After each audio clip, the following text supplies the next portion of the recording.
பந்த பாசம் தூரமாச்சு, தனிமை எனக்கு பாரமாச்சு, உறவு சொல்ல யாரும் இல்லையே, அந்த சிவனை தவிர சொந்தமில்லையே. பொழுது போக பேசி பேசி பாதி ஜென்மம் முடிஞ்சு போச்சு, மௌனம் காக்க புத்தி வந்ததே, இந்த இன்பம் எனக்கு ஈசன் தந்ததே.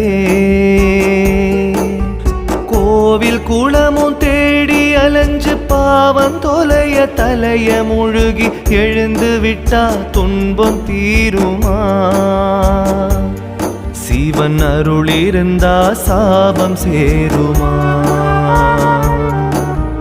ஓம் நம சிவ ஓம் நம சிவ ஓம் நம சிவ ஓம்.